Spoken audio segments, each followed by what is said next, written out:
जय श्री कृष्ण। श्लोक 28।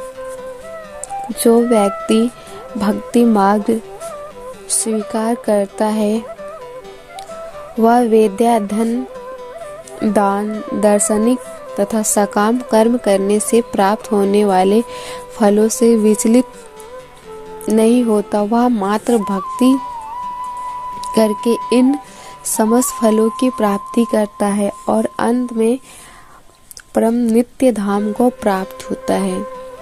इसका तात्पर्य है कि यह श्लोक 7वें तथा 8वें अध्यायों का उपसार है, जिसमें कृष्ण भावनामृत तथा भक्ति का विशेष वर्णन है। मनुष्य को अपने गुरु के निर्देशन में वेदाध्ययन करना होता है। उन्हीं के आश्रम में रहते हुए तपस्या करनी होती है। ब्रह्मचारी को गुरु के घर में एक दास की भक्ति रहना पड़ता है और द्वार द्वार भिक्षा मांगकर गुरु के पास लाना होता है। उसे गुरु के आदेश पर ही भोजन करना होता है और यदि किसी दिन गुरु शिष्य को भोजन करने के लिए बुलाना भूल जाए तो शिष्य को उपवास करना होता है। ब्रह्मचार्य पालन के ये कुछ वैदिक नियम हैं। अपने गुरु के आश्रम में जब छात्र 5 से 20 वर्ष तक वेदों का अध्ययन कर लेता है तो वह परम चरित्रवान बन जाता है। वेदों का अध्ययन मनोधर्मियों के मनोरंजन के लिए नहीं अपितु चरित्र निर्माण के लिए है। इस प्रशिक्षण के बाद ब्रह्मचारी को गृहस्थ जीवन में प्रवेश करके विवाह करने की अनुमति दी जाती है। गृहस्थ के रूप में उसे अनेक यज्ञ करने होते हैं जिसे वह आगे उत्तीर्ण कर सके। उसे देश काल तथा पात्र के अनुसार तथा राजसिक तथा तामसिक दान में अंतर करते हुए दान देना होता है।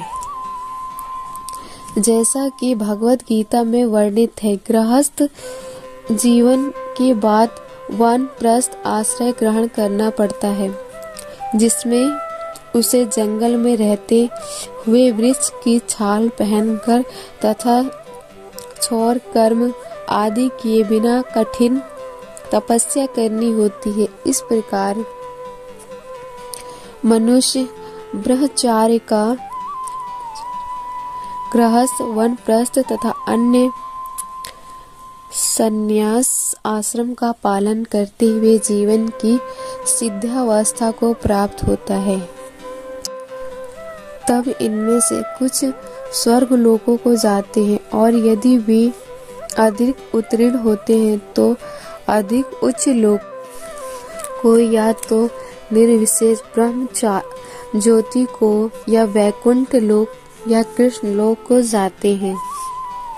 वैदिक ग्रंथों में इसी मार्ग को रूपरेखा प्राप्त होती है, किंतु कृष्ण भावनामृत की विशेषता यह है कि मनुष्य एक झटके में भक्ति करने के कारण मनुष्य के जीवन के विभिन्न आश्रमों के अनुष्ठानों को पार कर जाता है। इन सब सूचित करते हैं कि मनुष्य को भगवत गीता के इस अध्याय में तथा 7वें अध्याय में दिए गए कृष्ण के उपदेशों को समझना चाहिए, जिससे मनोधर्म से इन दोनों अध्यायों को समझने का प्रयास नहीं करना चाहिए, अपितु भक्तों की संगति से श्रवण करके समझना चाहिए। 7वें अध्याय से लेकर 12वें तक अध्याय भगवत गीता के सार रूप हैं।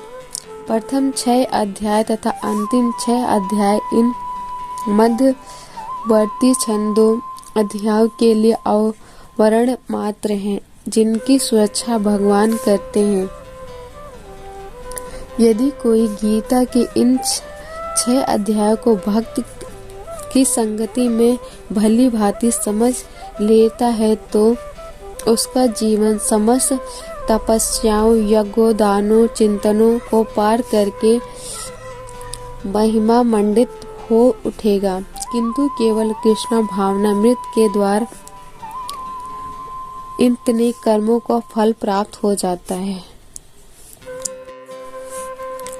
जिसे भगवत गीता में तनिक भी श्रद्धा नहीं है, उसे किसी भक्त से भगवत गीता समझनी चाहिए, क्योंकि चौथे अध्याय के प्रारंभ में ही कहा गया है कि केवल भक्तगण ही गीता को समझ सकते हैं, अन्य कोई भी भगवत गीता के अभिप्राय को नहीं समझ सकता। अतः मनुष्य को चाहिए कि वह किसी भक्त से भगवत गीता पढ़े,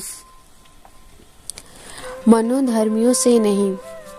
यह श्रद्धा का सूचक है। जब भक्त की खोज की जाती है और अन्य भक्त की संगति प्राप्त हो जाती है तो उसी क्षण से भगवत गीता का वास्तविक अध्ययन तथा उसका ज्ञान प्रारंभ हो जाता है। भक्त की संगति से भक्ति आती है और भक्ति के कारण कृष्ण ईश्वर तथा कृष्ण के कार्यकलापों, उनके रूप, नाम, लीलाओं आदि से संबंधित सारे भ्रम दूर हो जाते हैं। इस प्रकार भ्रमों को दूर हो जाने पर वह अपने अध्ययन में स्थिर हो जाता है। तब उसे भगवत गीता के अध्ययन में रस आने लगता है और कृष्णा भावना भावित होने की अनुभूति होने लगती है।